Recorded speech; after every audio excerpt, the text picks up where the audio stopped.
Even the Prime Minister of the UK they were asking him about swollen testicles. This is ridiculous. They're going on about these swollen testicles.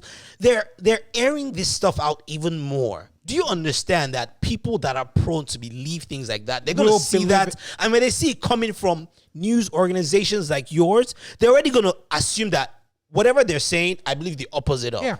There are people out there, they are doing more to spread the propaganda. And that's why I keep trying to explain to people. So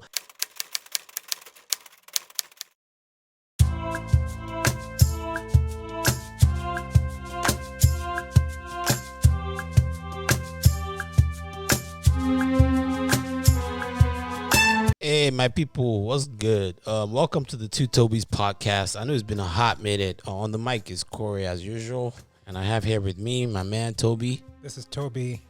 Yes. It's the Tobis podcast. For those wondering, there's nothing really clever about the name. It's just both our names happen to be Toby. My middle name is Toby, and his name is Toby. And yeah.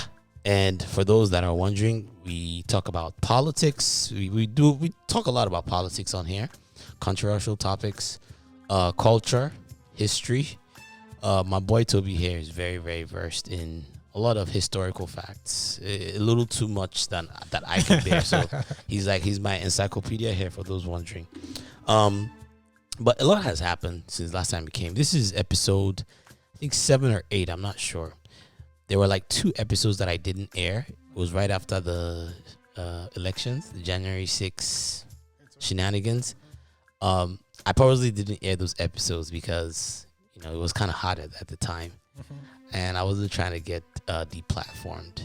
You know how they were doing with people that were talking about the riot? Yeah. And if they didn't have anything negative to say about it, it was seen as you were somehow promoting the violence and the insurrection. Mm-hmm. So I kind of put that on ice for now. I am still going to put it out because we had a few hot takes in that episode. We talked about a few things in that episode. Such as the definition of what oku actually is. Exactly. But it was too hot for me to put out. And I'm not rich enough to be just putting anything out there like that. But moving on to other things, man. Toby, how you been, man? It's been a hot minute. It's been a few months. Been at least 2 months since the last time I saw you. Yeah. You're still in the capital? I'm still here. You're trying to get out of the capital, aren't you? I'm still here. But I mean, things are going well. Things are going well. I mean, personally, professionally. Oh, that's great. I'm doing well. That's great to hear. You also cut your hair, for those wondering. Yes.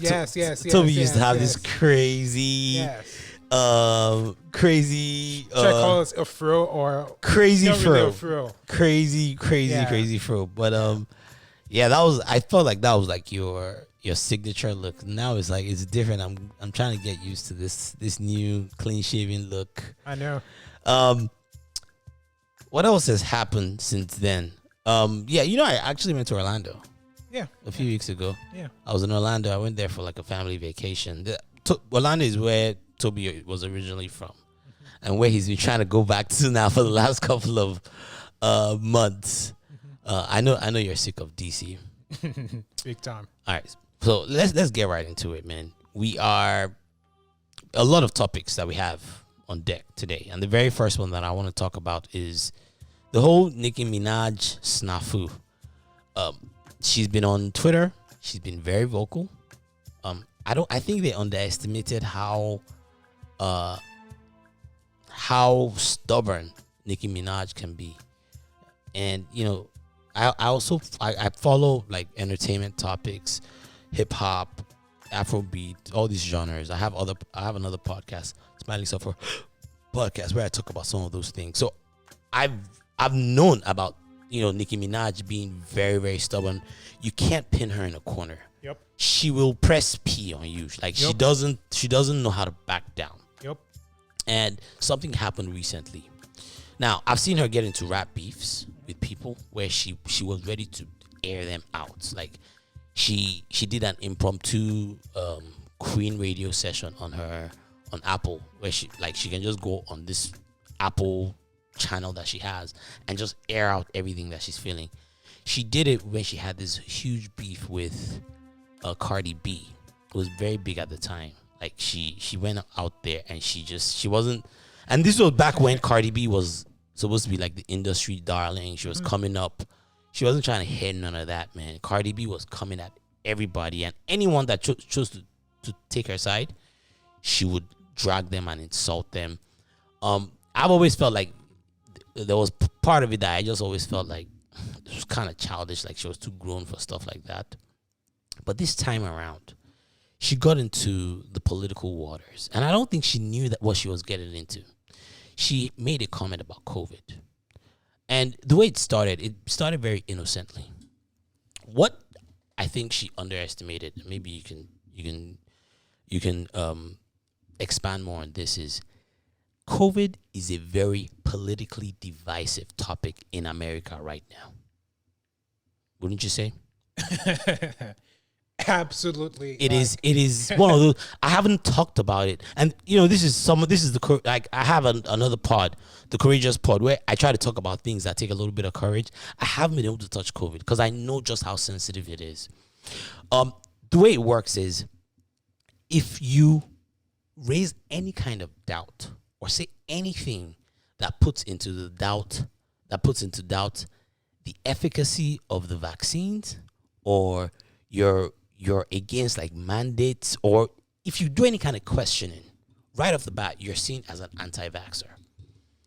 And on the other spectrum, right, if you're seen as someone that is willing to embrace the vaccine and is willing to embrace like some of these mandates and restrictions, you're automatically seen as like this, pro-vaxxer that you're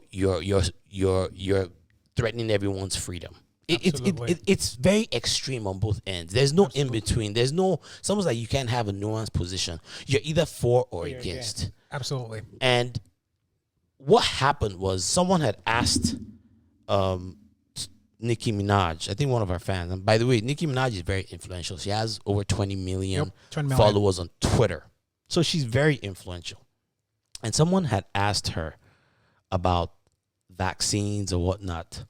And I'll read to you exactly what she said, word for word, because it was several tweets. They had asked her about, let me see here. They had asked her about, it was the Met Gala. So an article had come out suggesting that Nicki didn't want to go to the Met Gala because she didn't want to take a vaccine. At the Met Gala, they required people to take the vaccines so that they wouldn't have to wear masks or whatever. And there were a lot of celebrities that didn't show up. And they had asked Nicki about it. And in the article, according to Nicki, she had cited that the reason why she didn't go was because she just had a child. She just had a son not too long ago, a couple months ago. That was her reasoning. However, the article had suggested that she didn't want to do it because of the COVID vaccines. So I think between all that back and forth and that confusion, she had responded to one of her fans. One of her responses was that, look, they want you to get vaccinated for the Met.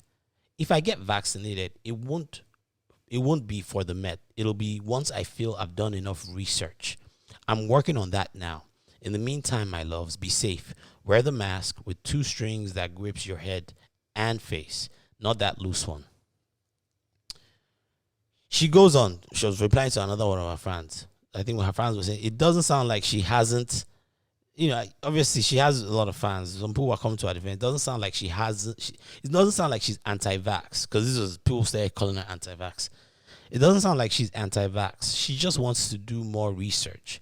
I was the same way before I got it. I didn't trust it, but I did my research and then I got it. Blog's gonna drag this though. I can see it now. This was back. Here the blogs were. It was still like the hip hop blogs that were covering it. It hadn't really gotten to the mainstream yet. But things escalated within a day, within a few hours. She replies, "Who cares what blogs gonna do? Y'all always worried about blogs. This my real effing life. They can choke." She's a stubborn girl, man. She doesn't give a crap. What's her tagline again for her Twitter? I don't. Hold on a second. Rudest little madam. Rudest little madam. Um, and then she goes on to say, this is the tweet that got everyone's attention. She was, this is her responding to her fans, pushing back against the blogs. And then she goes on to tweet, my cousin in Trinidad won't get the vaccine because his friend got it and became impotent. His testicles became swollen. His friend was weeks away from getting married. Now the girl called off the wedding. So just pray on it and make sure you're comfortable with your decision, not bullied. This was a tweet that got everyone's attention. The funny thing is, some baseball player came out earlier today saying the same thing. Really? Yeah. Which one? I'll try to pull it up. Give me a second. Let's hope.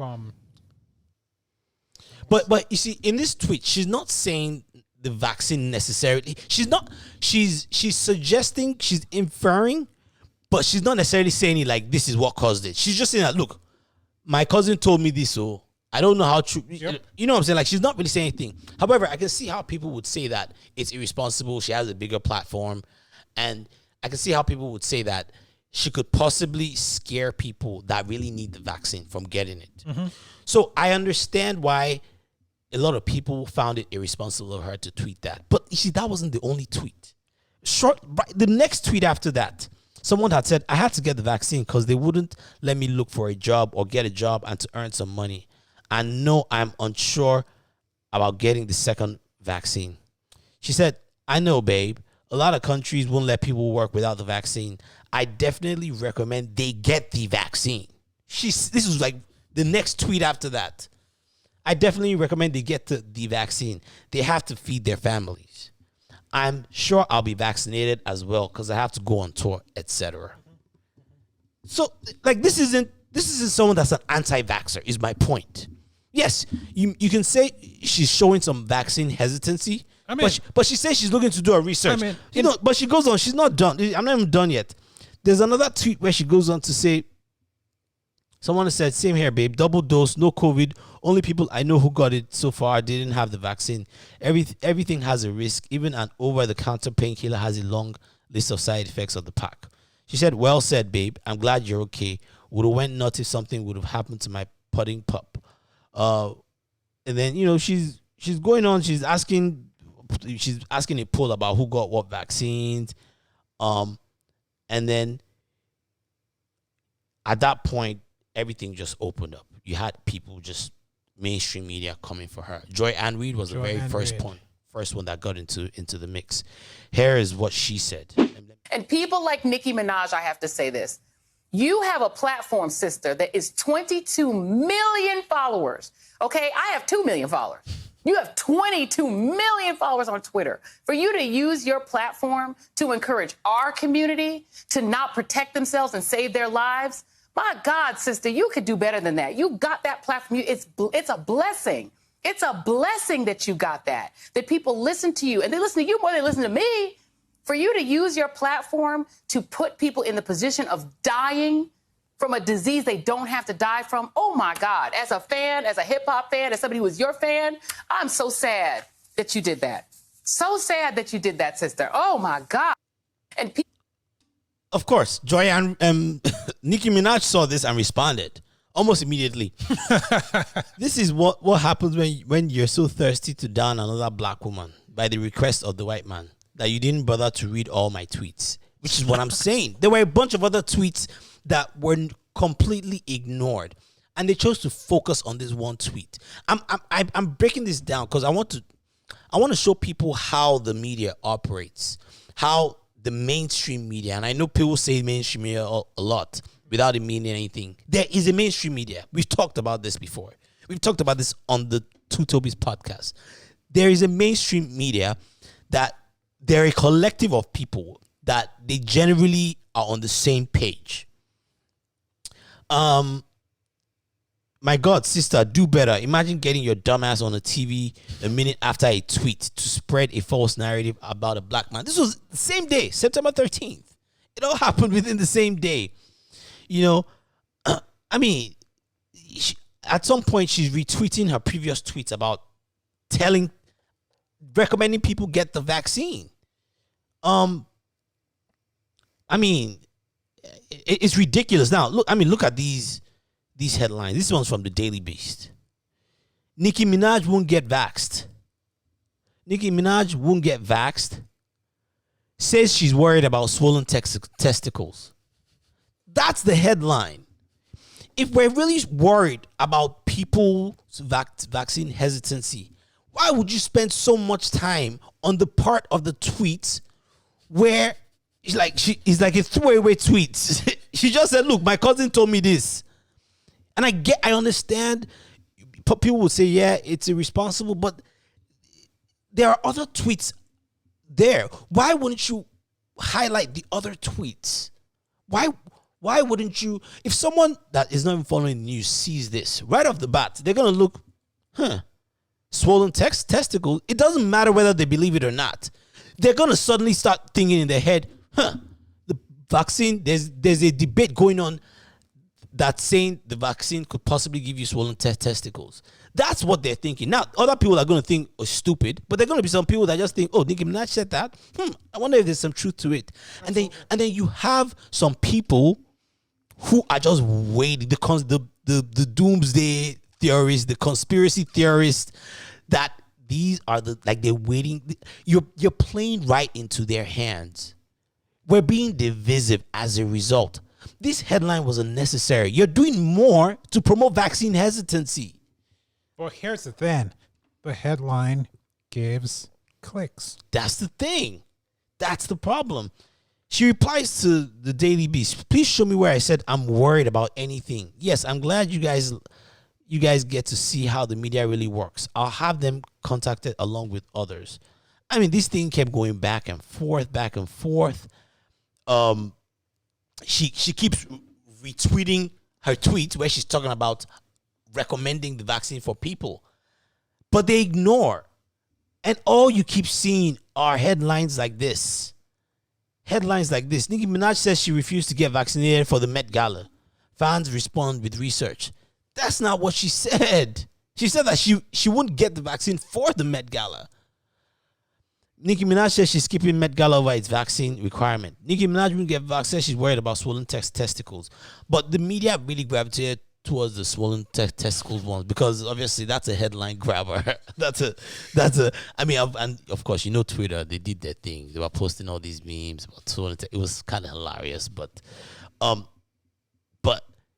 of a sudden we're all talking about swollen testicles. Like, this is the media that we're talking about here. What they call it, in my own opinion, there are 1,000,001 ways in which this whole Nicki Minaj incident could be cut. We can look at the whole aspect of black celebrities being influencers. Yes. We can and that's what I want to get into. We can look at the whole aspect of people like Joanne Reid.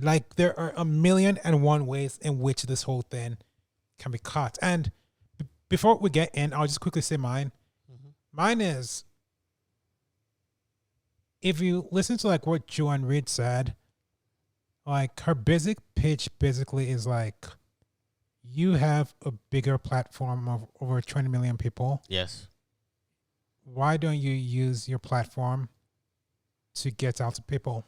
And what I will basically say is, in a sense, such responsibility and pressure is being put on someone who it shouldn't be put on. She's a rapper. I know. She's a rapper that raps around. I like big butts. What are we talking about here? And one thing I would also add is, if I'm not wrong, tell me if I'm wrong here. Mm-hmm. When I listened to that video clip towards the very end, Joanne Reid said something to the effect of Nicki, what are you doing? Look at how badly COVID is decimating the whole community, which is the black community. Yeah. And I will say mine about why COVID is decimating the black community. I know no one wants to hear it, but it's the truth. Let's talk about it. Obesity. That's no one wants to hear that, but let's be truthful. obesity is a huge factor. Expand on that. So I guess what you're trying to say is that, and I know where you're going with that. I think it's about almost 70%. Don't quote me on it, but it's like 70% of the people that have been hospitalized or died from COVID. Okay, I'm not even going to put out a figure there. A very, very significant proportion of the people that have caught COVID and died had comorbidities. Yeah. And this is something that a lot of people ignore. Now, it doesn't mean a regular healthy person can catch COVID. It just means they have a higher chance of catching COVID. It means they have a higher chance of catching. Like if you're obese or if you have some kind of comorbidity, anyone can catch COVID. You just have a higher chance of being hospitalized and dying from the COVID when you have comorbidities. We have that has been established. Yeah. The data shows that Yeah. there's a higher chance that you will struggle with it. You're saying that in the black community there's far more obesity. I don't know if that's necessarily true, because America in general, there's an obesity problem. No one doubts. I think over 50% of the population is overweight in America. Over 50%. Yeah. I mean, like, so that's not necessarily a black thing, is it? No one doubts that what they call it, that like obesity, just broadly speaking, is a huge national pandemic. It is. But still, even then, within the black community itself, obesity is even still a deeper problem, on top of, all the comorbidities and pre-existing health conditions and things like that. Yeah. So which is why, ideally, throughout this whole COVID thing, and I guess like the whole, is it the Surgeon General who was, the black Surgeon General who was, I remember. Who was there, was talking about like, the one under exercise. Trump. I mean, like, I remember. Do you remember? He came out. He had this whole big conference where he was talking about, exercise. Drink less, stop smoking, exercise more, try not to live sedentary lifestyles. And he was talking to America, and they clowned him for it. They said that it was almost like he was, because he was directing a lot of it towards the black community, right? People said like, I remember that, like he was lecturing the black community, or like, yes, but what he was saying was true. Yeah, it was true. I mean, and one thing I would add, just like, even show, more proof that, like, yes, that, like, COVID has basically decimated the whole world. It has. But like, one thing which people never talk about is look at all these Asian countries where it seems like they've done relatively, and that's a key word, really. Relatively better. They don't have an obesity crisis or many of these things. They don't. But then some people will also argue that they do have more authoritarian governments that are able to impose more effective mandates versus America, where there's more freedom and more resistance towards the government. No, but you can make that argument. I know. That they've been able to mobilize better just because they're more authoritarian. I mean, like one thing I would add to that, and this is kind of going on a tangent. Yeah. And I know many people hate to hear things like this, because it goes against people's let's speak the truth. Let's speak the truth, and let's put it out there. On some metrics, people have begun arguing that actually Asian countries are freer than the West in general. You think so? And there was a time whereby I would have dismissed something like that, but in a way, what's the evidence to support that? Like, what would be the underlying? Like, one thing which many people say, and I've heard this from people who necessarily no one can pinpoint them politically or anything, or even from the most unusual people who you never expect to hear things like that, say things like, people should just count the number of regulations in daily Western life versus more of the Eastern countries. Like, people should, like, okay, I know this is kind of going on a tangent, we should wrap this point up. But it's still part of it. Like, okay, some people say like, for example, there's this really famous VC stroke tech guy called Sam Altman. Yeah.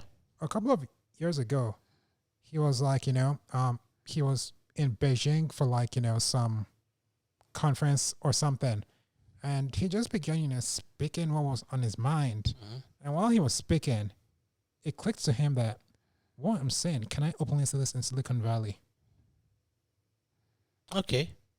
Yeah, but then in China is same place that have the Uyghurs, and that's an example Yes. of a community that has been Absolutely. Or that has suffered heavy-handed True. tactics. true. So it's hard to make that, and I understand.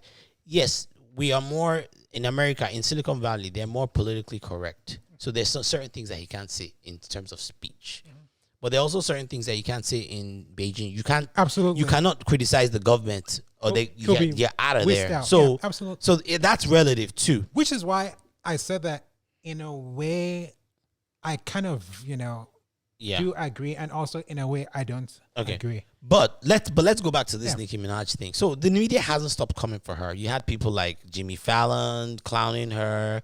You've had people like Don Lemon coming for her. Don Lemon. I mean, all these talking heads. You even had Fauci respond directly to her. They asked Fauci about it. And I forgot what Fauci said, but Fauci obviously was like, "Yeah, no, there's no proof that's swollen testicles." And then you heard about like the whole dachshund thing. I'll get to that. So, like, even the Prime Minister of the UK they were asking him about swollen testicles. This is ridiculous. They're going on about these swollen testicles. They're airing this stuff out even more. Do you understand that people that are prone to believe things like that, they're going to Will see believe that, it. and when they see it coming from news organizations like yours, they're already going to assume that whatever they're saying, I believe the opposite of. Yeah. There are people out there, they are doing more to spread the propaganda. And that's why I keep trying to explain to people. So, I'm talking to my friends about it, right? And, like my friends on the WhatsApp chats and WhatsApp groups, all they see is this swollen testicles, and they're cracking up about it. But they don't understand that, first of all, they don't even know the context of our other tweets. And I'm not here to defend Nicki Minaj. I'm not like I'm a fan of the fact that she's a great rapper. She's probably the greatest female rapper to have ever, been in the game. Definitely. But I'm not like it's not like I'm a barb. I'm not a male barb. You know what I'm saying? So, but I'm seeing like people that I know going on and on about this swollen testicles thing without realizing that there was a lot more to what she was saying. And what you don't see, what people haven't realized is that they're trying to make a fool out of her. Like, it's almost like they're trying to, and she isn't falling for the bait. they're trying to completely tear down her credibility. Yeah. Everything that she's saying, they're trying to make her look crazy. And she's been responding to some of this stuff too, and then she did post something on her Instagram, and I'll put it in the post edits, where she was talking about, do you guys see what's happening here? Do you realize that this is the kind of stuff that they do in China, where they muzzle people, and any kind of Opposing views. They pretty much come for people, and they attack people's credibility. And so they've been coming for her. They've been trying to make a fool out of her, and people have been eating up. People that are pro-vaccine, obviously they see that as another excuse to bash anti-vaxxers, and obviously and then also lump her in with anti-vaxxers, which she is not technically. Anti-vaxxer is someone that's anti-vax. Yeah. There are people that have questions, and this same thing happened to Joe Rogan. Remember? Oh, the Joe Rogan one. The same thing happened to Joe Rogan. Like, he came out. For those wondering, let me explain it. Something similar happened to Joe Rogan. In this case, he actually caught the COVID. He caught the COVID, and then he came out, gave a statement to let people know that, look, you guys, I caught the COVID. I kind of struggled with it, but I'm feeling better now. I took a bunch of things. He talked about the fact that he took. And I didn't want to say this stuff because now that ivermectin. Yeah, Ivermectin. He took monoclonal antibodies. and antibodies. Yeah. He took a bunch of other like experimental stuff, and he was just trying to tell people that, look, I'm feeling a little better now. I struggled a little bit. But the fact that he brought up ivermectin, guess what they did? They focused on that And then ivermectin. they, And because they called it horse because toothpaste. ivermectin also happens to be the same thing used to deworm horses, they made this about Joe Rogan is taking horse dewormer. Yeah. And people don't realize that, no, there's actually a version of ivermectin that's used for human beings. And then there's one that's used for horses. So they're spreading this thing out. And then there are all these other stories that are coming out about. There was this fake story that they ended up debunking, where they said that there was some state, I forgot, I think it was Oklahoma, one of those states, that their hospitals were having issues with people that were having overdose of ivermectin, of horse dewormer. And it turned out to be false. And the media ran with it. CNN ran with it. I keep trying to tell my friends that if you only get your news from these mainstream media, you're going to be really misinformed, because you're not hearing the full story. They have an agenda, and the agenda really is to divide. It's to play to their audience. People that are already prone to believing what they say. They're playing to them. Confirmation bias, basically. Confirmation bias. And it's not, they ended up saying Joe Rogan was taking horse dewormer, and he didn't. And then they ignore the fact that he did get better. Now, it's not obvious whether, it's not clear whether he got better because of the ivermectin or some of the other things he did. He could have just gotten better because maybe he happened to have a better immune system. We really don't know, but he did get better. Yeah, he got better. He did get better. And I would also add something, and this comes back to like the whole thing about being very healthy. Yeah. Joe Rogan is a guy who takes his health seriously. He does. He works exercise, diet. Yeah. He's in yoga, everything. Everything. So like the fact that like someone like him can pull through this. Yes. Is no surprise, because that's someone who takes his health very seriously. Yes. That's something to know. Yes.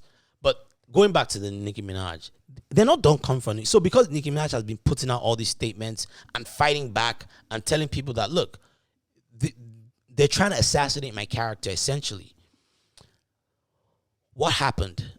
There was a reporter that happened to be digging around. This, her cousin of hers, right? Her cousin's friend, reached out to this person. I don't know how they got the information. And I'm going to post exactly what was said, because Nicki Minaj exposed this text. The name of this reporter, I'll just read the text. Hi, good day. My name is she's reaching out to this person that Nicki Minaj had talked about. Hi, my name is my name is Charlene Rampersad. I am a reporter with Guardian Media. I was hoping to speak to you for an article. Would that be possible? Was it your friend Nicki was speaking about in her tweet? Okay, so this is the cousin. Mr. Daniel? Hey, good evening. Have you considered speaking to me? Like, there's no reply. She's just texting him. I am also hoping to have a conversation with your friend. I know you are hesitant to speak with us, but just letting you know, CNN is in the country looking for you. And when they find you, they won't hesitate to reveal where you live or where your girlfriend lives. Anything and anyone who is tied to you. If you speak to me, we won't reveal those details. So what do you say? That is a threat. That is a threat for doxing. Do you understand what I'm saying? That's a threat to dox somebody. So Nicki Minaj posts these texts showing that there's a reporter that's harassing this her cousin or whatever, her family members. She goes on to put on her IG story, threatening my family in Trinidad won't bode well for you. In Trinidad, harassing my family. I didn't want to give details, but now I will. She posted the lady's phone number. Or the lady's she posted someone's business card. It's not the lady, someone else's business. Maybe someone that was associated. I'm not going to say what it was. They're forcing my family to have to hide out. This is what speaking up looks like. Millions of poor people are treated this way by the people you think are the good guys. This is unconscionable. Charlene Rampersad, B word, your days are effing numbered. You dirty HOE. Yo, like, she doesn't back down. She doesn't back down. But guess what? Guess what the headlines are saying? What? Nicki Minaj doxes reporters. Which I guess is true, but you're missing the context. She's responding to someone who was threatening to dox yeah. her. See, Nicki Minaj seeks her fans on reporters. I mean, it's ridiculous. It really is ridiculous. And in my own opinion, it's proportionate. Oh, hell yeah, it's proportionate. She threatened the guy that we're going to put your family story out there. I mean, watching this whole thing, it has been a reminder. You see, and this is where I want to get into what Nicki Minaj is doing is she's essentially red pilling a lot of her followers. Absolutely, she is. In real time. Have you seen her followers that went to I think one of those news stations or something? They went somewhere. They were out there picketing. No. In support of her. No. She is red pilling a lot of people because her fans are not, at least her strongest fans are not going to leave her. Yeah. And they can see the cognitive dissonance and when it comes to this, and the manipulation when it comes to this reporting. And I was thinking about it. I kept thinking about it. I was like, damn, I remember when I got, and I'm not, for the most part, I'm not part of the red pill community. There is a community out there that they call themselves red pill community. The first time I was exposed to what being red pilled means was politically. I understand what it means to be red pilled politically. Essentially, if you happen to have been a follower of the Democrats, you were a liberal, like I used to be, I was a registered Democrat. There comes a time where you actually see the Democrat for what they are. And that's not saying that the Republican Party is necessarily the right alternative. They're all full of crap. The problem was back then, I thought the Democrats were the ones that were protecting me from them until I realized that the Democrats are just as bad, if not worse, in certain aspects. And when I got red pilled was when I was following Bernie Sanders. I was a big... Millions of people were red pilled by Bernie Sanders. I was a big supporter of Bernie Sanders during that first campaign.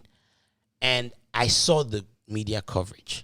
And it's very similar to what I'm seeing here with Nicki Minaj, where it's like the Nicki Minaj fans are seeing something, but on the media side of it, on these articles, it's something else. It's almost like they're in an alternate universe. That's what it means to be red pilled. It's almost like you start understanding, oh crap, these people are nothing but a propaganda arm for leftist agendas. Actually, let me define what the whole red pill thing is.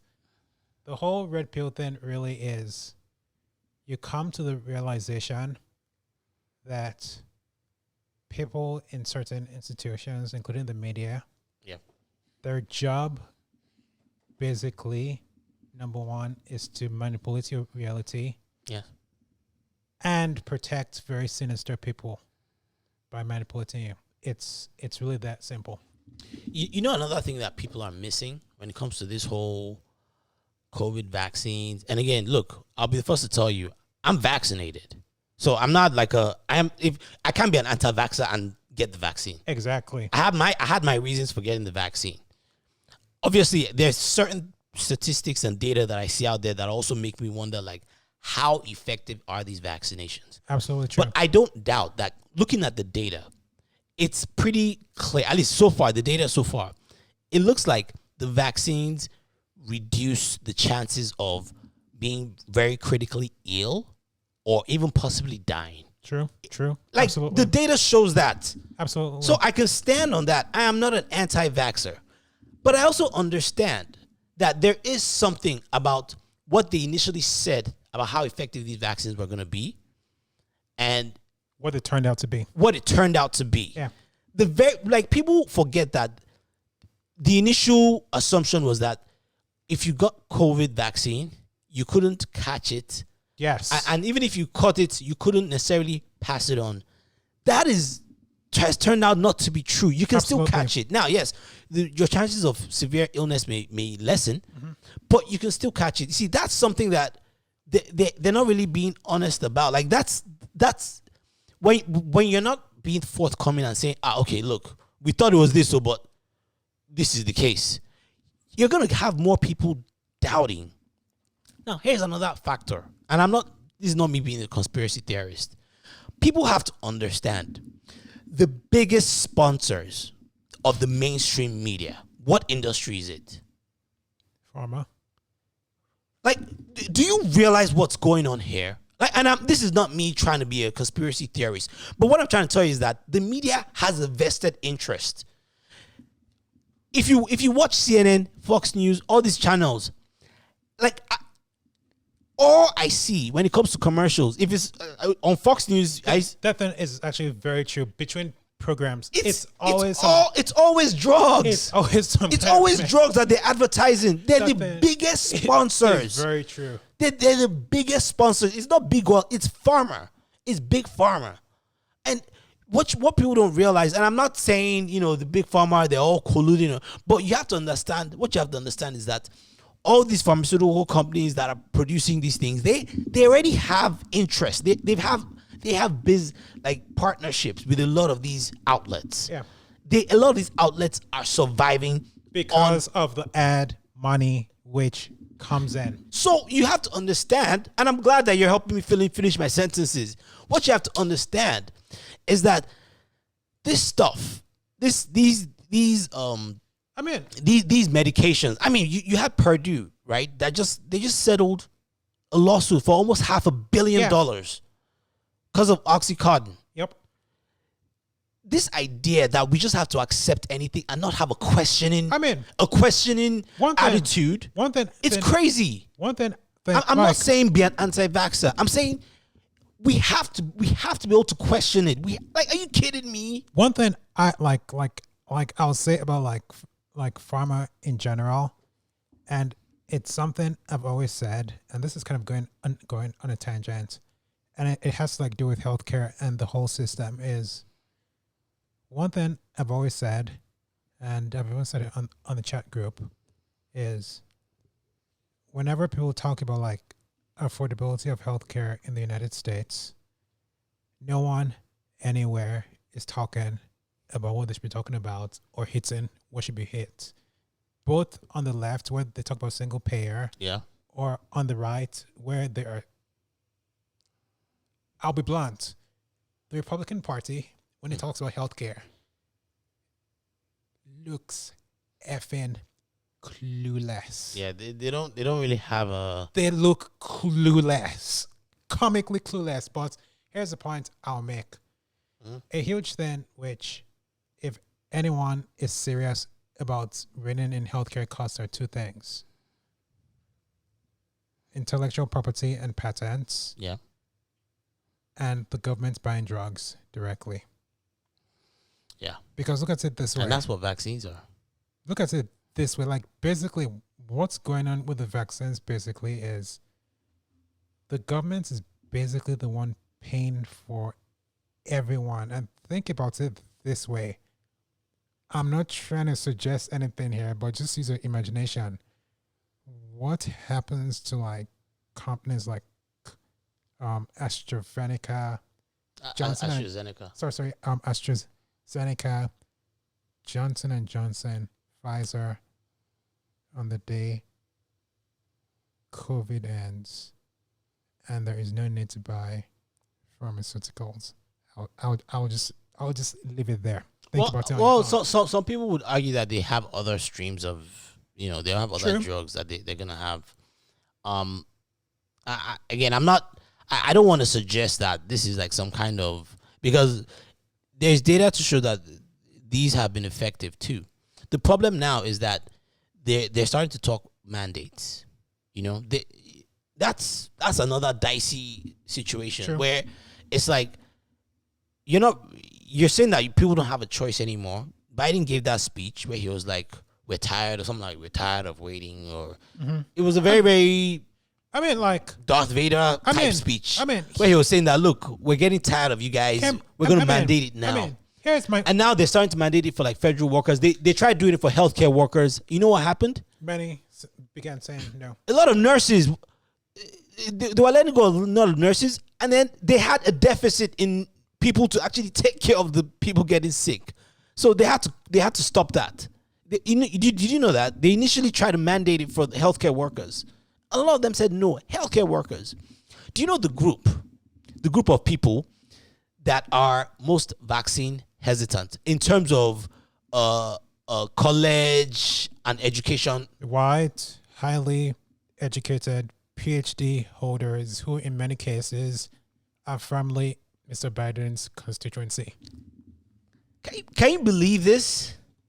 Can you believe like when I saw that chart, the PhD holders, the people that are supposed to be the smartest among us, they're the ones not taking the vaccine the most. And the people that are more likely to take the vaccine are like the young college educated people.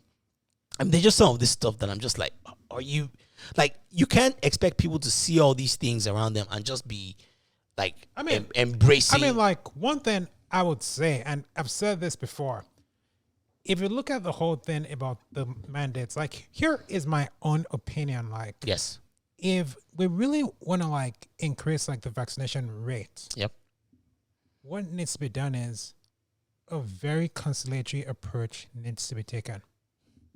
And when I say a very conciliatory approach, Biden should come out and say, there are people out there who have fears, they have questions.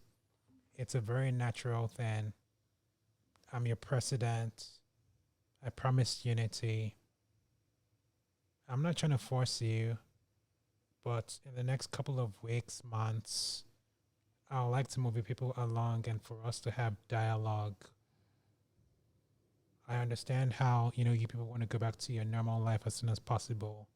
So basically, a very, very conciliatory tone. Yeah, very conciliatory. I can promise you, if he tries that, the vaccine rate will see. When you try to shove it down people's throats, that's when you're going to get resistance. Americans, they're very, very resistant. Yeah. Like it's in our constitution. One of the things that we fear most is a tyrannical government. Absolutely. And all their moves are making them look like they're tyrannical government. Like they're ready to like cause tyranny. Absolutely. Look at Australia. Have you seen Australia? The riots in Australia breaking through police. And here's also like something else about Australia which people should consider. Right now in this country, like the like fully vaccinated percentage is around 54%. Yeah. Somewhere there. Do you know the rates for Australia? What? Google. Type in Australia. No, just tell me. It's in the 30s, if I'm not wrong. Oh wow. Even with like the harsh lockdowns. Wow. It's actually kind of really. You know what country has the highest? Israel. Yeah. Israel has about 80%, and still they're having. I think it's like 70%. It's more like 80. Really? I saw it yesterday. And they were ahead in terms of vaccines. Like they had started taking vaccines early on. Yeah, like in terms of deploying, like Israel did everything on point. And they still struggled. Yeah. Obviously it was because of Israel that we found out that the vaccinated people were still getting it. Yep. Now, the unvaccinated were like the vast majority of the people that were ended up in hospitals. Although those percentages kind of changed as time went through, they rolled out the booster shots too, and now here they're talking about rolling out the booster shots here. Now, last that I checked, I don't know if the story has changed. The FDA, they did not approve. Yeah, they voted down no. Like, was it yesterday? It was. I think it was yesterday. What was their reasoning? I wasn't sure. Now I know initially the WHO was against it because they said that there were other countries that didn't get enough of the shots. But do you know what the FDA reasoning was? I don't know the exact FDA reasoning. I'll look it up and I'll put it. I'll put it in the post edit. I mean, I'll probably imagine that some of the people, people who voted no, they probably had reservations about for how long it's been tested and things like that. Yeah, that's the thing. We, at least with the regular shots, we kind of had some data on the effects. We don't really know the long-term effects of the vaccine still. Absolutely. But at least we kind of knew the short-term effects. With the booster shots, we don't know what those effects would look like. Or whether even additional boosters would still be effective. Yeah.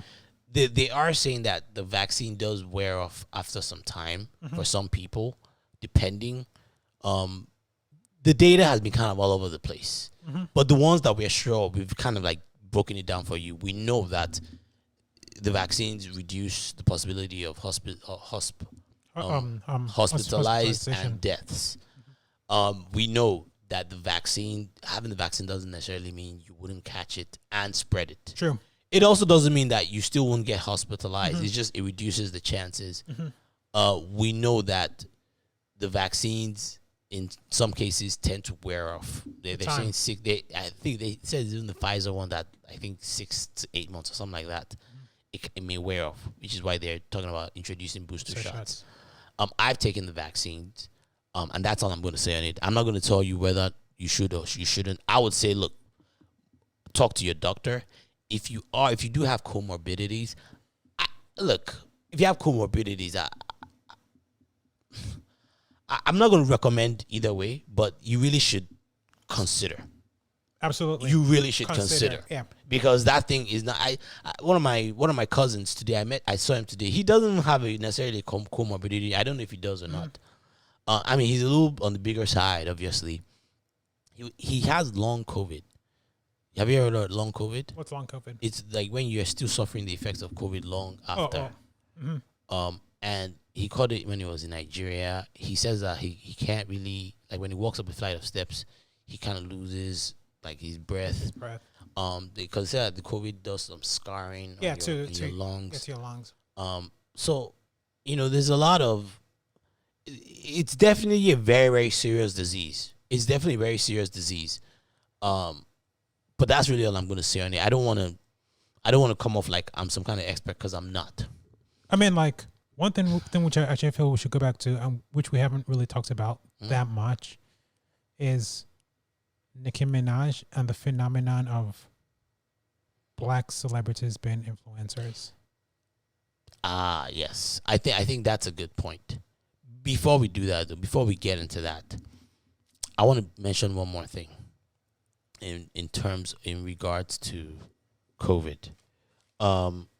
So there was this video that I saw that I just thought it was very interesting. This was from Bill Maher.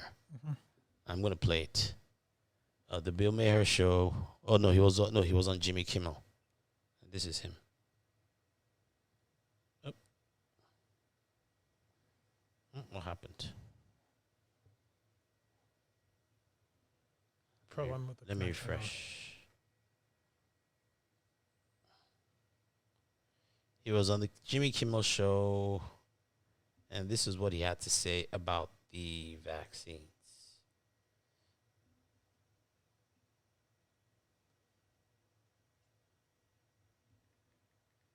Okay, explain. What do you think the change? But I have to cite a survey that was in the New York Times, which is a liberal paper, so they weren't looking for this answer. But they were talking about this. The question was, what do you think the chances are that you would have to go to the hospital if you got COVID? And Democrats thought that was way higher than Republicans.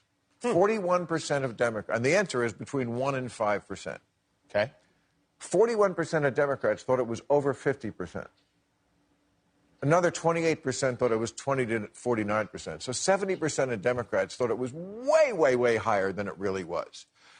Liberal media has to take a little responsibility for that, for scaring the shit out of people.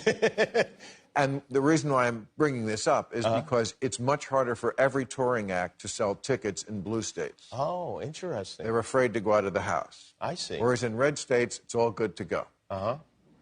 So I just want to say to those people in San Rafael and Pittsburgh and New York, I ain't going to give it to you. I promise. It's safe. We're doing everything we can. There's distancing. There's masking. Enjoy. Live life. You did get it in Embrace life. You did get it. I got it after I was vaccinated. You got it after you were vaccinated, right? And you wouldn't. And I had no symptoms. That may be because I was vaccinated, but let's not even get into that, because I know you and your boyfriend, Howard Stern, are very paranoid about this. But it's a little weird that I got it after. But now many, many, many people have had that same situation. Yes. I know people very well who we have. do. Look. The guy that I was talking about, my cousin, he also was vaccinated. So it happens a lot. Wait. So he had the vaccine already. Yeah. Went to Nigeria, and then still caught COVID. Yeah, and he struggled for like a week. Did he catch just like the normal variant or the Delta or? I don't think he knows. Okay. That's another thing where it's like I don't know if they. But my understanding is they're not really tracking. They're not always tracking whether it was the Delta or the regular variant. But yeah, that's another thing that people really need to understand, that the death rate. Yeah, it is a very virulent disease, but the death rate is nowhere as the media make it seem. Now that doesn't mean you wouldn't get long-term effects of COVID, which is you still don't want. You still don't want to catch this thing. So these are things that you really have to put into account. But I thought it was interesting, the statistics he threw out of how the liberal media has managed to scare liberals. I mean, to the point that they think. I mean, what was the number he said? 70%, 70% chance yes. of dying or something. Yeah. I mean, like that is not the case. I mean, if you look at the data, that doesn't even. It's not even close. I mean, like one thing I'll just say about how people are scared, and how there are all this blue, red divides and things like that is, I mean, without really saying this, I'll just say it. I feel in many ways the whole thing got polarized in a way it should not get polarized. And one thing I'll say is, Trump, with all his issues, his madness, his craziness and everything, at the end of the day, if we're to tell the truth, in many ways, the way they initially reacted to COVID and its coverage was to make Trump look bad. I don't know. I don't even know how. The same Joy Ann Reid, before Trump was out of office, she had promoted vaccine hesitancy. Same with Kamala Harris. Kamala Harris had said, "Look, we don't know if we'll be able to trust this vaccine," while he was in office. Yeah. And then he gets out of office. Biden is in office, and then all of a sudden they're trying to turn things around on people. Exactly. They were promoting vaccine hesitancy, and their justification was that because Trump was in office. Exactly. How can you call yourself a journalist without no objectivity whatsoever? I mean, one thing I would say, and this is just speaking about journalism in general, is journalism in this country is going through a serious crisis. And I think Trump broke the media. Yeah. I mean, there is no doubt that Trump broke it. And one other thing in general is that, I mean, how do I put this? There are many things which the media faces. Like, I think I've said this before. I believe, it was January 2019, actually. I came to Washington, D.C. back then for a conference, and I listened to a panel by Steve Forbes of Forbes magazine fame. And he made a very interesting observation, and I'll take his word seriously because obviously that's his whole industry. Yep. And he basically said that the reason why it seems like the media is out of tune and seems berserk is there's a huge level of insecurity in the whole media industry.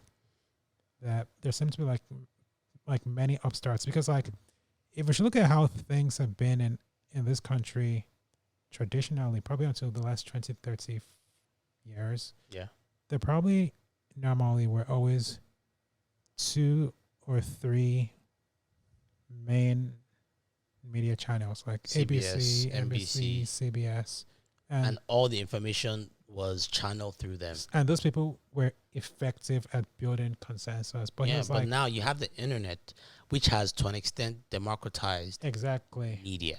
Exactly. there are different other alternate media outlets popping up. Look, I'll tell you, I follow all these big guys. I follow them all on Twitter, so I know what they're saying. But I also have many other alternative sources that I use. I follow the Foxes, I follow the MSNBC, CNN, I follow them, all of them, because I want to know, what's going on in all these different echo chambers. But I think the biggest impact really is online, in the internet.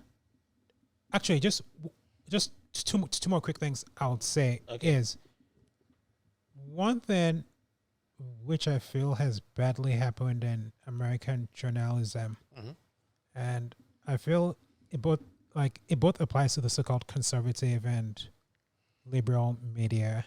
Yeah, is activists who pretend that they're objective people.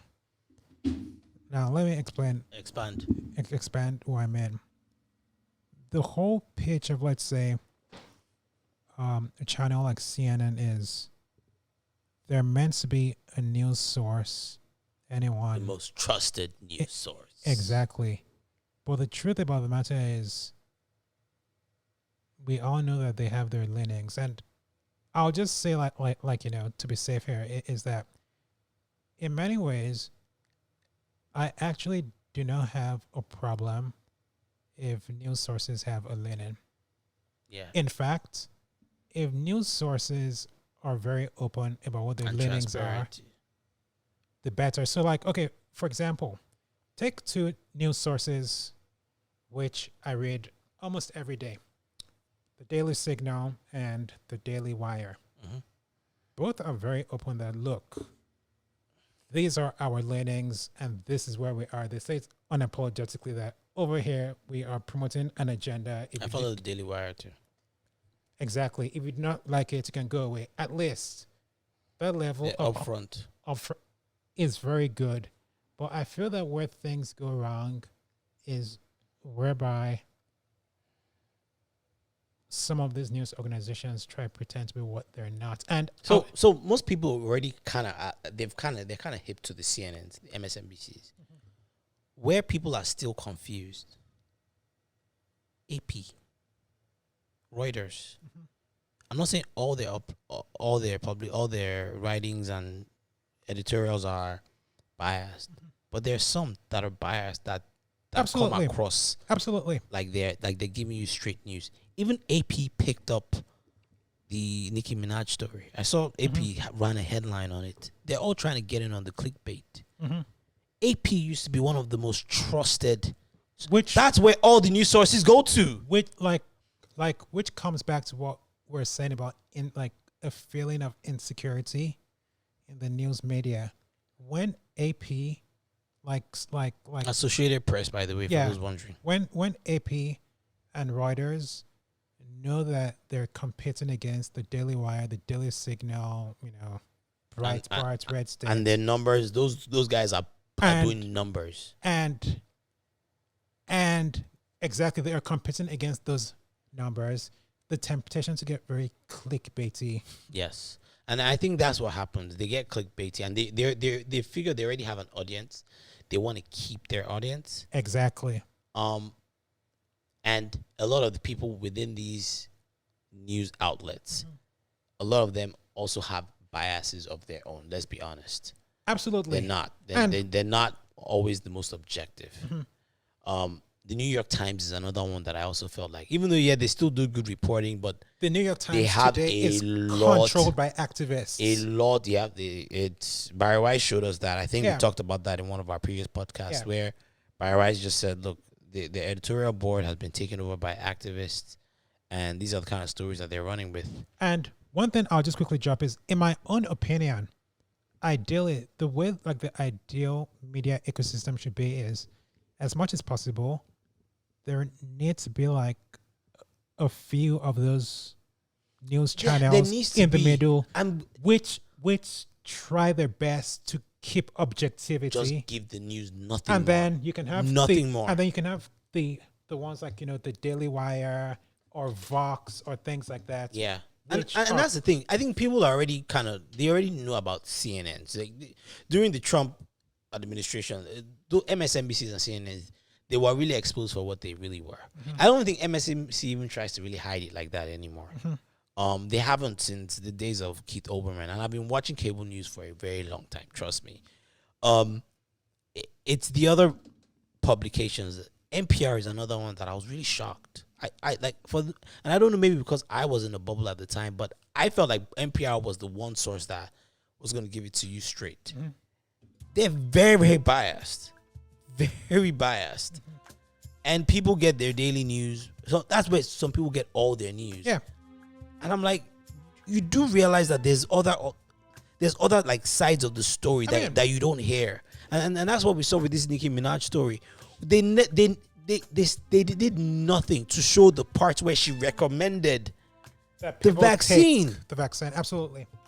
And you would think if you're really trying to do good, you would focus on that. You would spend more time on that than the other things. Than the swollen balls fiasco.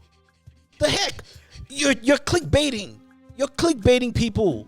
It's really sad. And yes, people would see it and they'll crack jokes, but a lot of people are too busy. People are living their lives. So Corey, that's all they're seeing is Nicki Minaj is talking about swollen balls, and they move on, and it registers in their head and in their mind. They look at Nicki Minaj. She's one of these people. She has turned to one of these conspiracy theorists without realizing that that's really not what happened. That's not what she said. It's a character assassination. Absolutely. Like, and there are a lot of Nigerians that follow all these people. That's why I have to make this clear that this is an example. And read the other side of the stories. And one thing I would also add, and we really need to cover this whole aspect. Yeah. Is black celebrities as influencers. And we'll get to that.